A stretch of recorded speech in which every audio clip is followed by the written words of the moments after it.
Hello, everybody. Welcome. Welcome to tonight's Ready for Pre-K session. Hope you all are well. Feel free to introduce yourselves in the chat. Hello, everybody, and it's good to see you all tonight. We have a great session. I will go ahead and get started and get us moving. So, hi, welcome to tonight's sessions of Ready for Pre-K. My name is Dana Cappy Glenn, and I'm the Director of Strategy, Logistics, and Special Programs for the Early Childhood Education Division here at DCPS. We are so excited to have you all join us tonight for tonight's session with Dr. Tracy Baxley on raising pro-justice children, moving beyond raising good children through connection and community. We're excited to have her, and we're excited to see you all here with us today. Before we get started, we have a couple of housekeeping items that I want to cover. We're using Zoom tonight for the session, and throughout the session, we invite you to enter your questions and comments into the Q&A through chat. You're also welcome to unmute and engage us and ask questions if you feel comfortable with doing so, because we love hearing your voices. It really adds a lot to our experience. This session is going to be recorded and posted on the DCPS YouTube page. So for that reason, we have turned off the camera feature on Zoom for guests at this time. If you need tech support during the session today, please, you can go ahead and use the chat, okay, to ask your questions. All right. We are also offering simultaneous interpretation in Spanish. So we would, if there are people who'd like to use that function, hello. You can go ahead and do that now. Okay.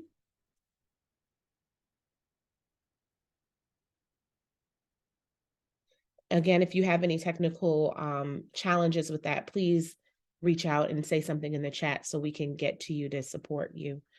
All right. We like to start off all of our sessions with some general community agreements for our time together. We're committed to making sure that this forum is a place where everybody feels safe and welcome and is respected. So our agreements are to be kind, to be patient, and to be open.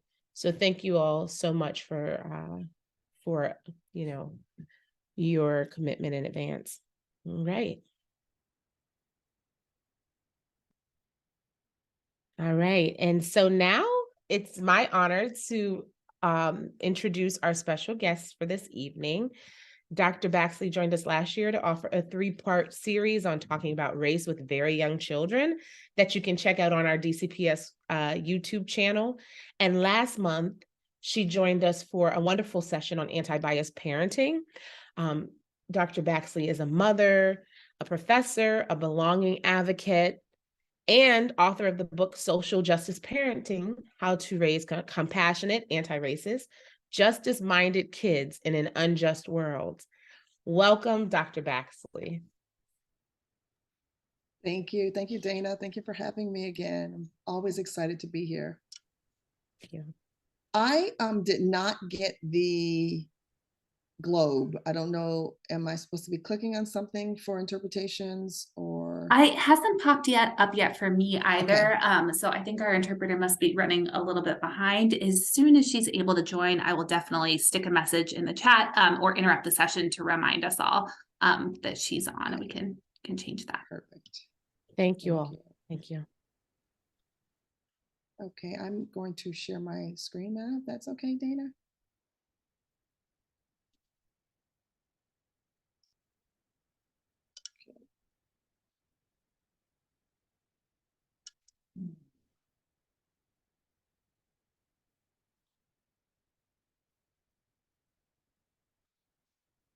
Okay, I think we're ready. All right, thank you everybody for being here. Thank you. I know how busy all of our lives are, and your commitment for being here really shows me your commitment to your children, and that I really appreciate, and I will not waste a minute of your time more than I have to tonight. But thank you again for being here, and thank you to the DC Public Schools for having me again. So tonight we're going to talk about this idea of moving beyond raising good children. And we have this idea that, we want to raise good children, and what does that mean to raise good children? And how do we maybe push ourselves a little bit further in thinking about what good children really looks like?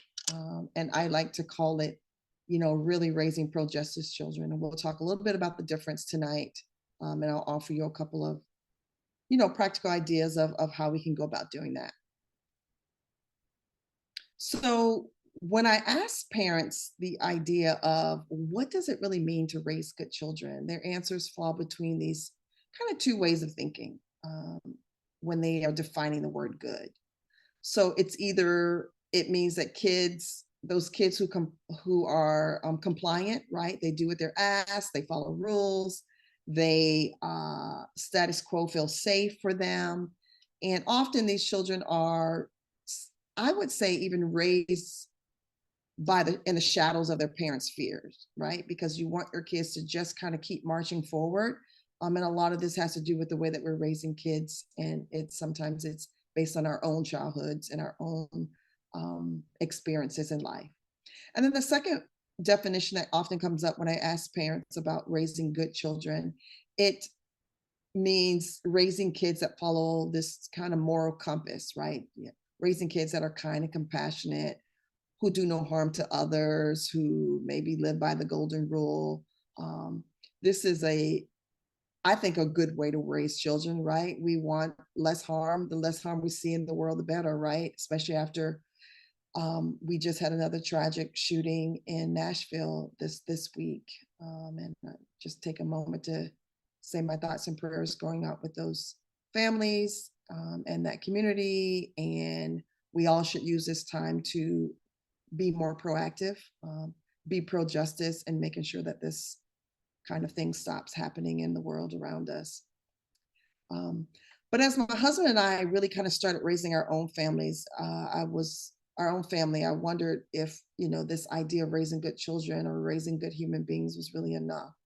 And so I really want to start off by telling you this story to kind of put it in perspective a little bit, because I know some people may be thinking, what's wrong with raising good children? What's wrong with raising good people? So before I had kids, and this story is also in my book. So if you read the book, then you have already heard the story, but I think it's worth repeating, especially for this workshop.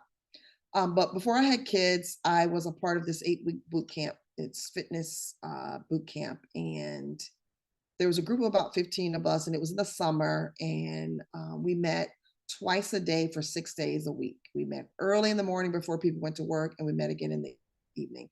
And by the time we were through this boot camp together, we really were pretty close, right? We really kind of knew each other because we spent a lot of time together.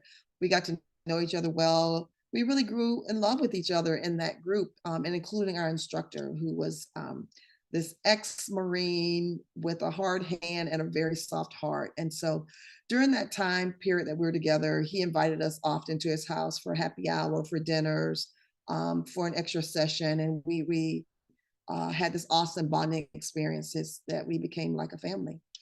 And as we were finishing up this boot camp together during our last class together, we were all kind of spread out over the tennis courts in our last post-workout stretch. Some of us were teary-eyed, and some of us, made the commitment that we would continue to see each other and do stuff together. And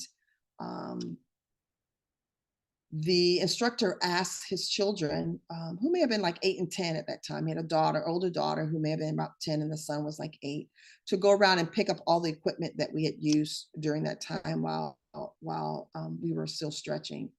And his daughter, who was about 10, just jumped right up, and she began just kind of picking up all the cones and picking up all the jump ropes. And she turned around just to look at her brother to see if he was helping. And again, he was probably around 8. He started moving more slowly. He was dragging his flip-flops. You could hear his flip-flops dragging across the basketball court. His head was down. His shoulders were slumped. And he said, okay, wait a minute. You got to get ready for this.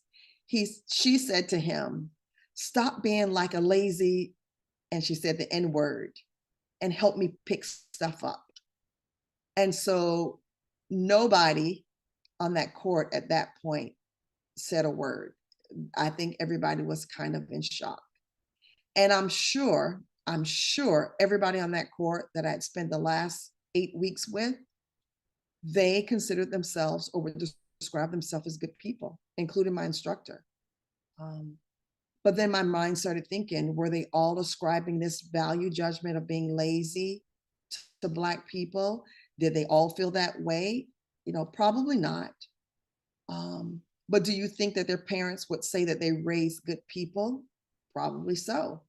And so in this moment of me feeling isolated, all of a sudden I felt isolated in a group that I just previously felt like I belonged to. Nobody said one word about what was said, and there was like complete silence. But I think, and I would even describe all these people as good people. So when I started really kind of putting this workshop together, I really started to do some extensive research on the internet to see if I could find these patterns or these trends that could come up in the articles or that focus on, you know, how to raise good children. And of the top 100 hits that I got when I was searching for the phrase raising good people, the qualities that came up consistently included these 4 things. And I have to say they align quite nicely with my rocks. If you saw one of the workshops that I did last year, I talked about the social justice parenting rocks. And these 4 things were to teach them good manners, to teach them to be thankful and grateful, to demonstrate kindness through their own actions as parents, teach them to be responsible. And really, if I had to say there were 5 things, the 5th thing that kept coming up was to be a good role model. And again, it's hard to argue with these things, right? We want to teach our children all of these things. And again, it aligns with some of the rocks in social justice parenting. So ask yourself, would you say you're a parent who's raising a good child? Are these things important to you? And I hope most of us can raise our hands that we want to raise human beings who live by and they show up in the world with these traits. And I'm sure everyone that participated in that boot camp with me, including my leader, all had these qualities. But yet, why did it still feel so awful to me? Why did I still feel like I was alone? Like all of a sudden I didn't belong? I was in a room full of good people, and I characterized myself as one of those, right? Like I was in a place of people like me. But why was being a good person in that moment at that boot camp not enough? I could have used anybody to say anything, right? I could have used anybody who was raised to be pro-justice people and not just good people to really stand by me that day, say something, put their hand on my shoulder, anything to acknowledge the hurt and the sting that I felt that evening when we were closing up our boot camp. So what does it really mean to raise pro-justice children? I think raising good children really is kind of a safe way to raise kids. And it really, again, could align with possibly with our fear-based parenting, right? Are you sticking with raising good people because it doesn't ruffle any feathers? It doesn't call attention to deeper work? Who can argue with the idea of raising good people? You can parent in this protective bubble and still say I'm raising good people. It's nice, but is it enough? Is it enough to stop school shootings and gun violence? Look at what's going on. And starting in 2021, right? Gun violence is the #1 killer of children. If we are a bunch of good people, how are we allowing that to continue to happen? How is this the world that we're living in? I often work with families who have one parent who's very much supportive of we're raising good people. Why is that enough? Let's just raise good people. And the other parent is wanting to raise more, wanting to raise children who are pro-justice, wanting to raise pro-justice humans and adults. So the difference between being a good person and being pro-justice, if I had to wrap it up in one word, it would be action. Being a good person can be passive sometimes, and being pro-justice requires us to really be more knowledgeable about the realities of the world and how our family is being impacted, how people outside of our families are being impacted. And it doesn't allow you to kind of put your head in the sand and pretend that injustices don't exist or that they're other people's issues. That's what the non-pro-justice parents want to do, right? It's easy to keep your kid again in this protective bubble. Pro-justice perspective is about raising children who are courageous, even when they're afraid, and who take action to really alleviate the suffering of people around them. So they are more plugged into the feelings and the actions of other people and not just their own. So why do we want to raise children who are pro-justice? Why is it important to think about moving beyond good people? I think justice is something that we should all care about, because it takes all of us working together to really ensure that everyone has basic human rights, right? Justice is about everybody having what they need, right?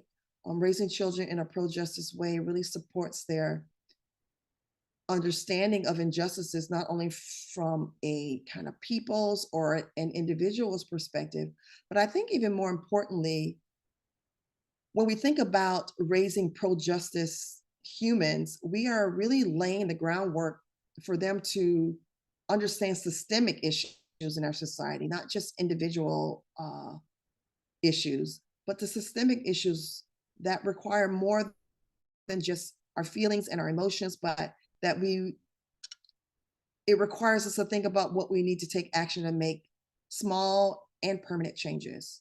Raising up people really, I think, teaches us to teach our kids to do no harm to others. But if you're raising pro-justice children, it's about raising children to intercede when harm is being done, right? So that's the action piece. These are the people who grow up being allies, activists, agitators, anti-racists. These are the children who become adults and they're change makers in the world because that action part has been instilled in them from a very young age. They really recognize and acknowledge, and that they're aware of the differences, and that this awareness of differences is really, it's really the doorway to connection and community. So pro-justice children are the adults who choose to see injustices around them and in their communities, and they act upon it. They choose to connect with people who are in need. They also become the adults who want to do the right thing, even when it's hard, even when it doesn't make sense, but they know it's the right thing. And it's important that as a parent, I want to do what I can to give my children a start to be those kinds of adults. So how do we start to do that? What is our role in raising a generation of pro-justice human beings? How do we move from raising good children to raising kids who are really going to take action in their young lives and continue that when they become adults later in life? So it really starts with getting clarity around your family's core values. And I've talked about this before in a previous workshop with you guys, but I think it's really important that we really center ourselves and center our worlds and our children around this idea of what are our core values. We have to establish these core values because they're really the centering beliefs of our families. They're the foundation for our why as parents, and they really support the legacy that we want to leave behind for children. These core values help shape our children's identity, how they learn to move in the world, how they interact in the world. They also serve really as our GPS. And I think about, sometimes even as parents, we do things that are offline, right? That get us out of alignment with who we want to be as parents and the values that we think are important for our kids. And I think the core values really kind of get us back when we get off track. They help us to align with the things that are important to us. These core values really drive us and they support us, and they support our children in having a foundation for what is going to drive them and sustain them and carry them as adults. And I think every family should really have 3 to 5 agreed upon core values that centered on how we want to raise our family and how the legacy we want to leave behind. And it's really important that we put those things into real language so our kids can understand. They're talked about a lot in our homes, and they become commonplace. A few of our core values in our home is, you are your brother's keeper. I tell my kids, when all else falls away, you have your brother or your sister's back. You take care of them at whatever cost. They always come first. Another core value that we have in my own home is own your own junk. So this just is about being responsible with your words, being responsible with your actions, not blaming other people, but to do internal searches before you try to tell on somebody else or blame somebody else for what's going on in your life. And another core value that we have in my house is be light, right? Be a vessel for somebody else's light to shine as well. And when you have a chance to give, you always give back. So those are some of my family's core values, and my kids know them. They live by them. We talk about them. We revisit them. And I'm a firm believer that in making core values, you have to make them visible. They're not this internal list that we think about. We don't make the assumption that our children know what's important to us, but they should be living, breathing documents that serve kind of as a manifesto for us to live by and that we want our children to live by. And I think if you are trying to raise children who grow up to be pro-justice adults, it starts with the values that we have at home and the way that we continually talk about them and how we guide our families around those core values.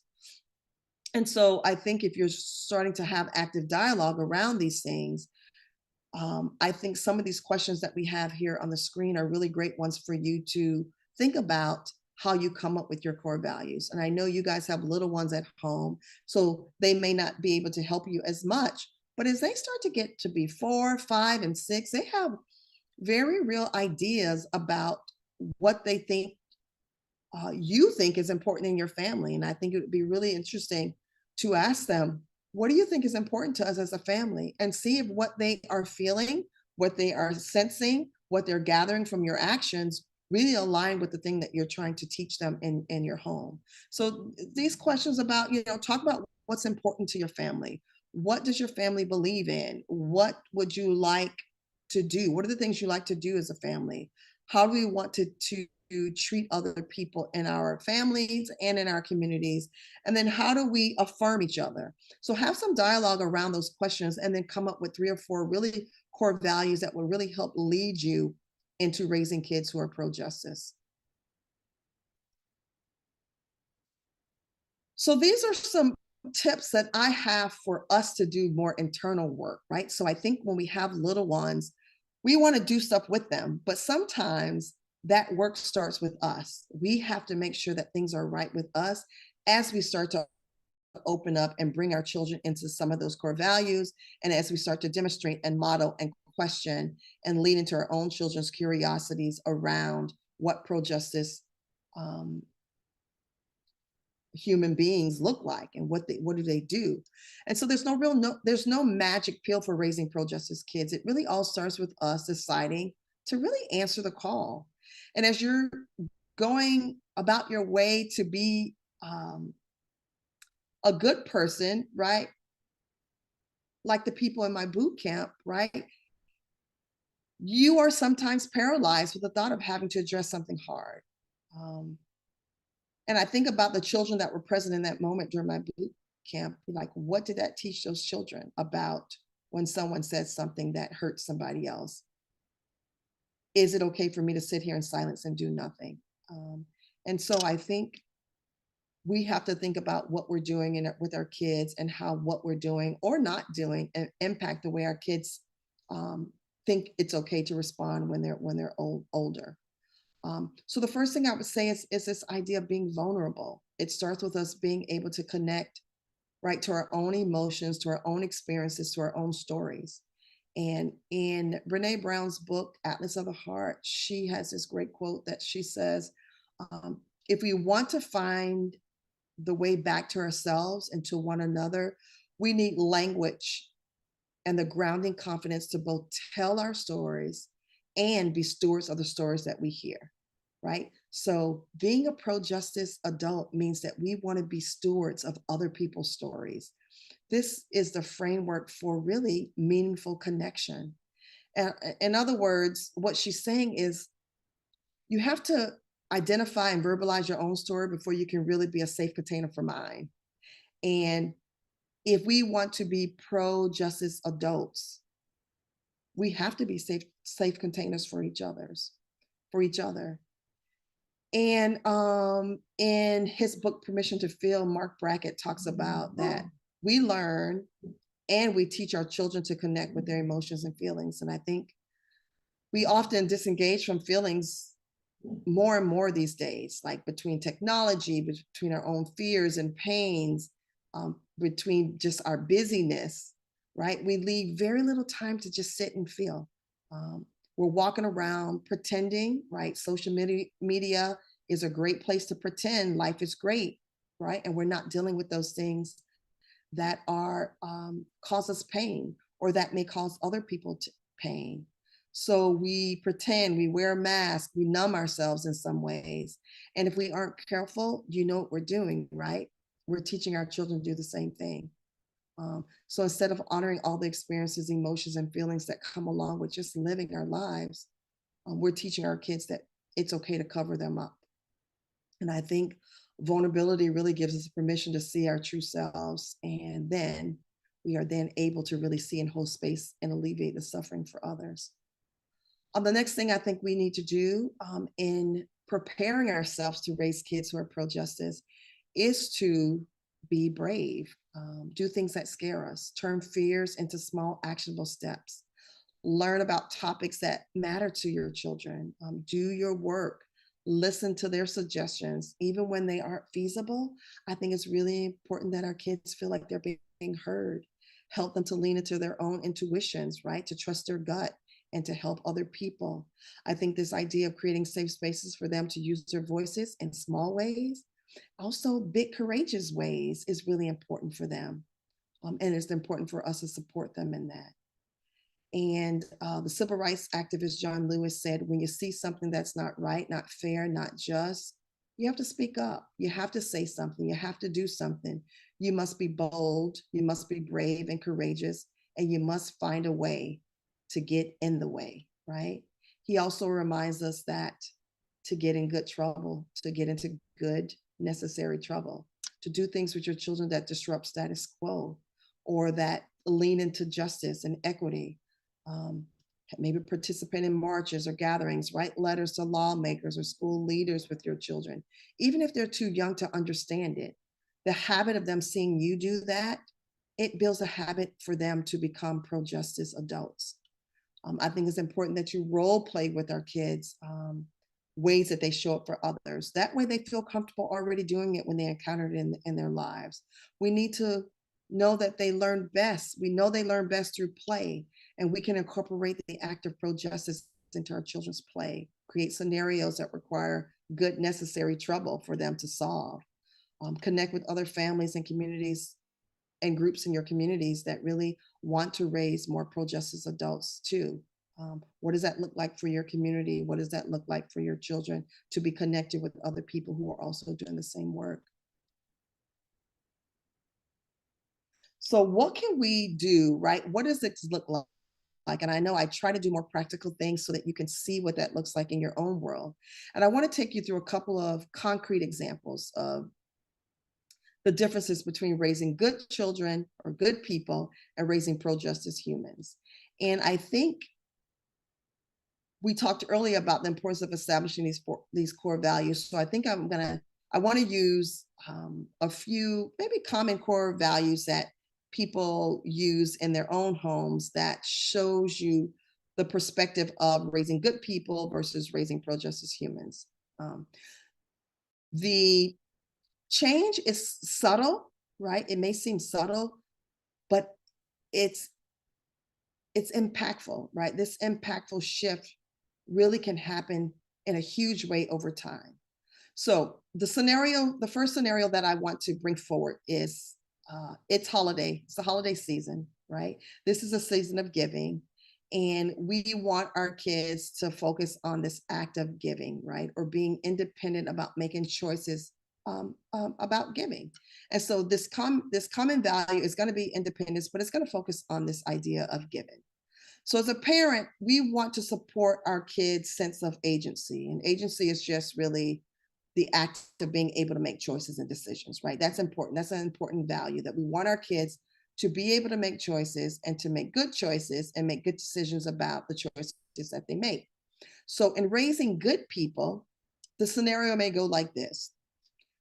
You can choose, this is what a parent could say, you can choose which toy you want to give to other children who may not have toys during this holiday season, right? So you're giving them the choice, right? Which is building independence, which is building agency. And it's also focused on giving. So they're going to be giving away one of their toys. In this case, you're giving ownership of the situation to make the choices, which is what they want, but they're making the choices through the lens of their own lives. Because, let's be real, as a 3-year-old, as a 4-year-old, losing one of their toys may be very impactful to their lives, right? In other words, this feeling that of the decision that they're making is influencing what's happening to them. And then in the same scenario, if we're looking at it through the lens of a pro-justice home, the comment from a parent may go like this. Let's go to whatever community organization that's in your neighborhood, and let's see how we can support them. They'll give us a list of what the children need, and you could choose from that list the item that we want to share. So in this case, we're still building our children's sense of agency, right? They're getting to choose, but the agency is not just about self, okay? This is about how they can influence others and events around them. And so the idea of being pro-justice is about not just me and what I'm doing in my life and the feelings that I have, but it's about making decisions, right? Choosing the item, but it's also influencing the lives of other people. Okay, so let's look at it in a different lens. Let's look at it through the value of gratitude. So the situation is, as you're going to get groceries with your family encounters maybe an unhoused elderly man sitting outside the grocery store. Okay, if you're raising good people, you're going to notice, right? And your conversation may include something like this. He doesn't have a house to live in, and I feel so sad for him too. So many people don't have a place to live, and we should be very grateful that we do. Right? So you recognize what you have, right? Your privileges, and you don't want your children to take those things for granted. And so you want them to be thankful and grateful for the things that they have in their lives, because everybody may not have those things. If you're parenting to raise pro-justice children, your conversation may go like this. Yes, I heard the man asking for help as we entered the grocery store. And it's really unfair that so many people can't afford to have a house. How do you think we can help him? So you notice that there's a problem in the fairness and equity in the system, right? And not just making sure that the kid is not thinking that it's the elderly man's fault or responsibility, really, but we're making our children know that it's not about an individual, but there's some issues and some unjust things in the system. And making sure that they know that it's not just one person's responsibility, but that we all have a responsibility into taking action. I mean, it goes back to the value that's important to me is that you are your brother's keeper, right? And so the difference is knowing that there's some injustice out there and that wanting your kid to know to be grateful and thankful. And the other one is knowing that there is injustices in systems and that we have responsibility for righting those wrongs as well. And then one more common value that I want to kind of make it so that it's concrete, that you see the difference. Again, it may be nuanced, but over time, our kids are going to really be thinking beyond just doing the right thing, just doing something nice for other people. than to really thinking about their actions systemically. So let's think about empathy, right? Suppose this is one of your core values, right? This is a very important core value for a lot of people. And in this scenario, somebody is being discriminated against, maybe it's based on their skin color, maybe it's based on any identity that we find people are bullied for or ostracized for, or they are set aside for. So when you're raising good children, you ask your child to really think about walking in somebody else's shoes. So imagine what it must feel like to be treated unfairly because of the way you look or the color of your skin. Can you imagine what that may feel like? Again, you're asking them to walk in the shoes of somebody else. Ultimately, what you're asking them to do is relate to somebody else's experience, right? And I think that's a good thing to do.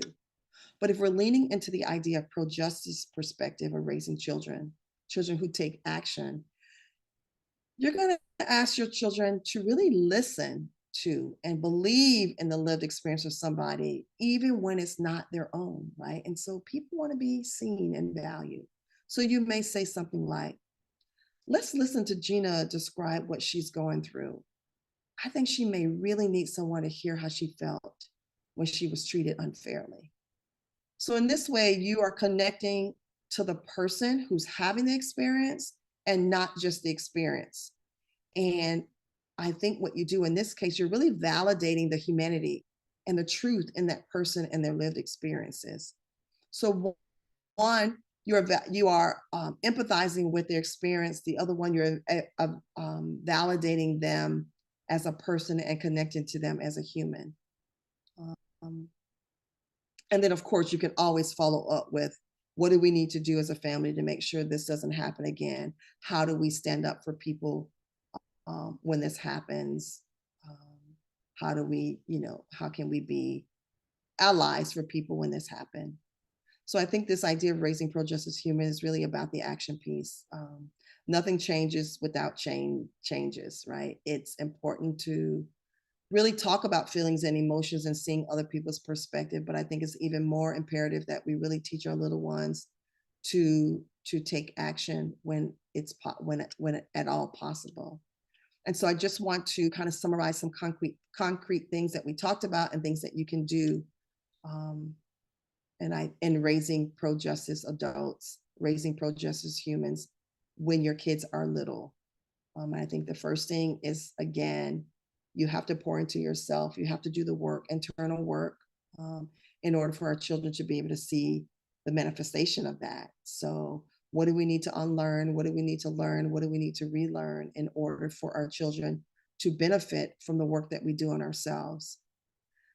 Notice really what it feels like in your body when you're being vulnerable, when you're being courageous, when you're willing to get into good trouble, right? Where do those feelings come from? What do they feel like? And oftentimes they're tied into your childhood experiences.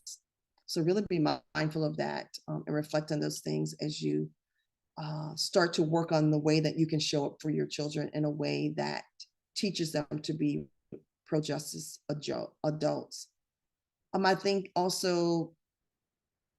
it's important that we're modeling this behavior. So speak out loud about our own thoughts and our own feelings, right? Really own how we're feeling, when it's positive, when it's negative, when it's anger, what any of those feelings are. And I would imagine a lot of us have been feeling a lot of things around what happened in Nashville, and having conversations about your children about what you feel. I think it's really important to them because it is going to allow them to know it's okay to feel, to expand their thoughts around the nuance of feelings and emotions. And I think it's important that we talk about, what do we need to do?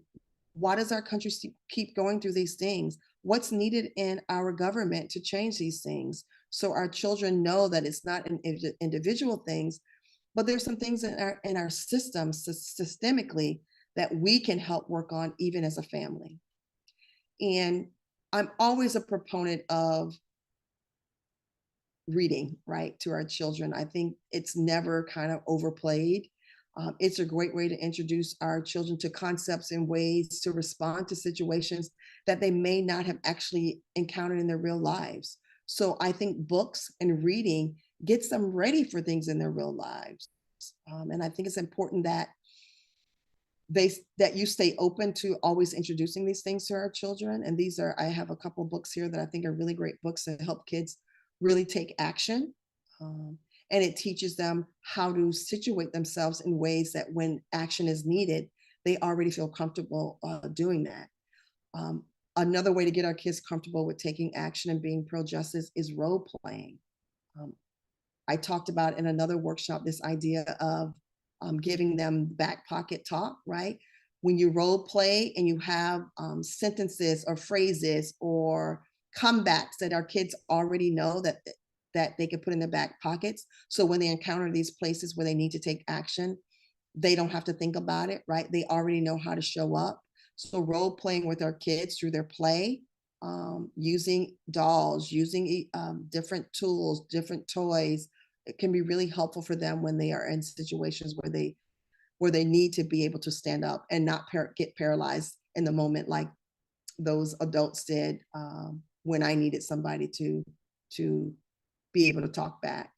And then I think one of the biggest things that we can do is really model the behavior of being pro-justice adults that we really want our children to emulate in their own lives. And so I would say, really lean into, am I raising good children, or am I raising children who really will take action to do more than just feel and just have emotions, but they will really do something to change the things that are going on in the world around them.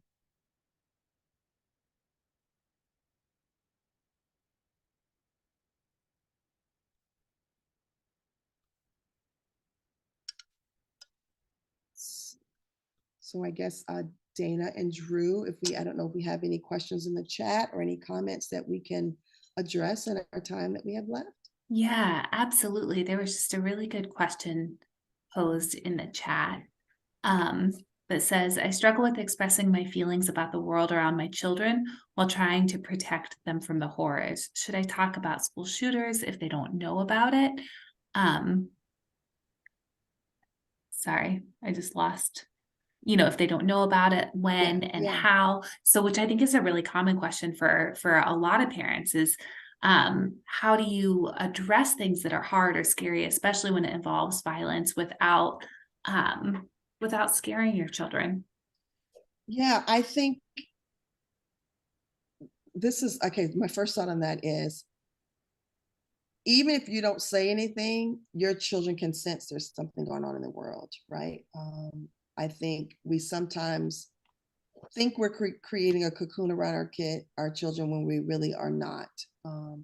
And I think when we are dealing with hard things, yes, you want to say things and respond to your children where it's age appropriate. But I think it's very important for our children to know that we feel sad, that we feel angry, because it's a way that we are validating that they have different feelings, but it's also showing our children that we are ready to do something about it.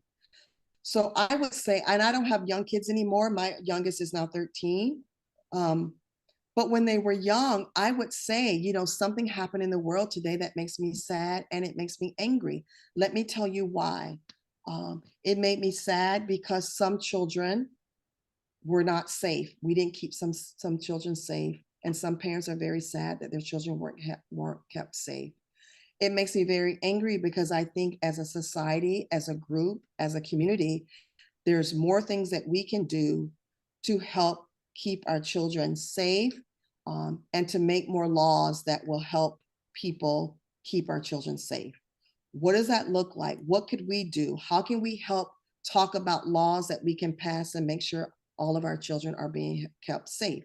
And so I think it's important that we have those conversations, because keeping our kids in a bubble, I think, is a false sense of protection.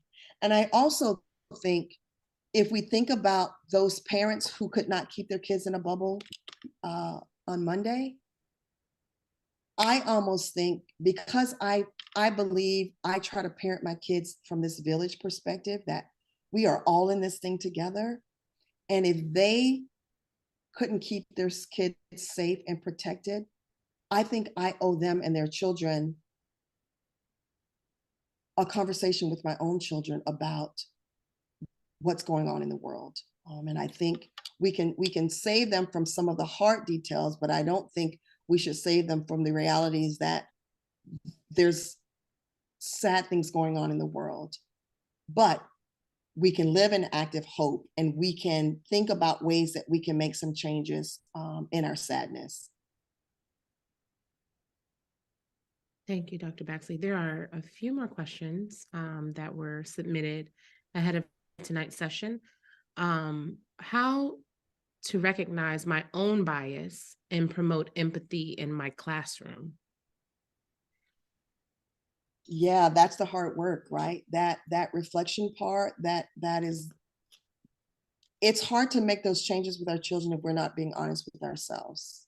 And I think we numb these things, we try to ignore these things, we try to put on the smiling face around these things, but I think it's important that we acknowledge we all have biases.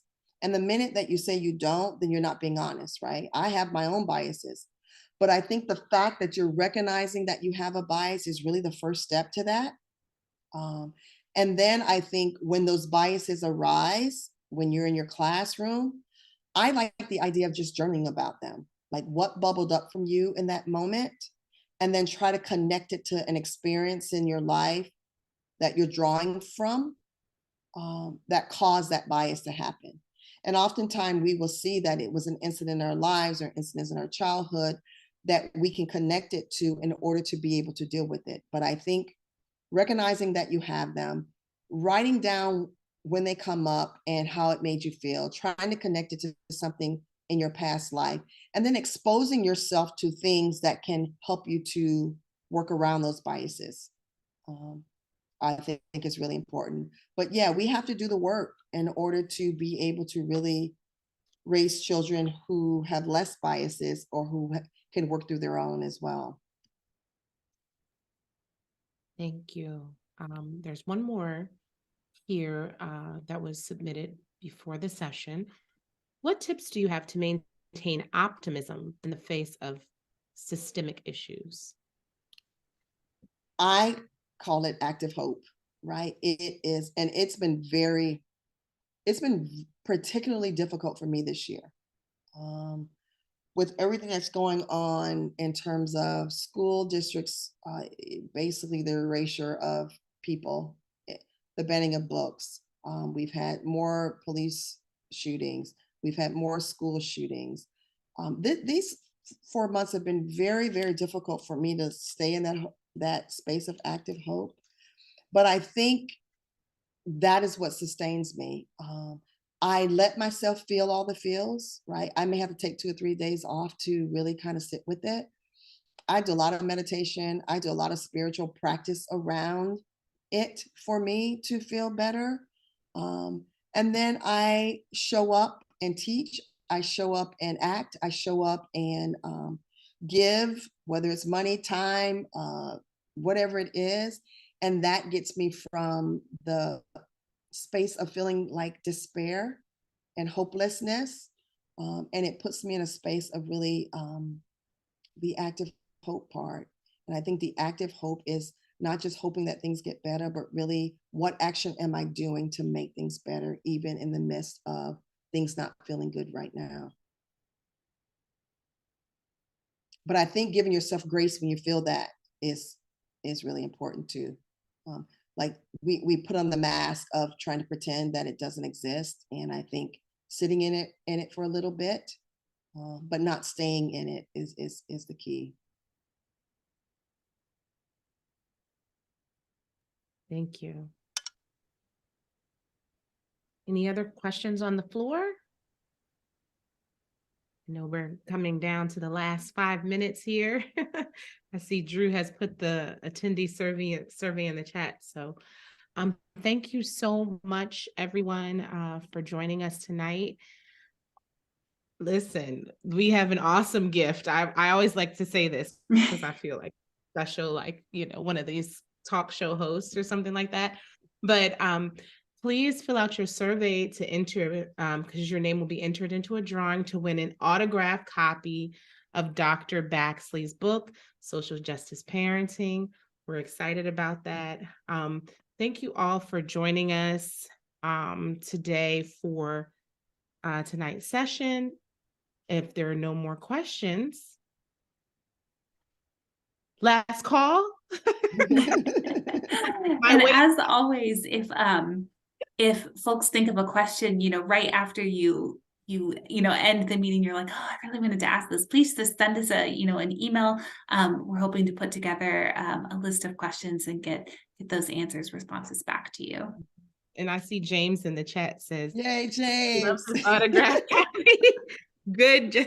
Great. A repeat comer, somebody who's coming back. Yes, I love Thank that. you so much. Love that. Thank you all so much for your participation tonight. And we'll see you next time at our Ready for Pre-K session. Thank you. Good Thank night. you. Right.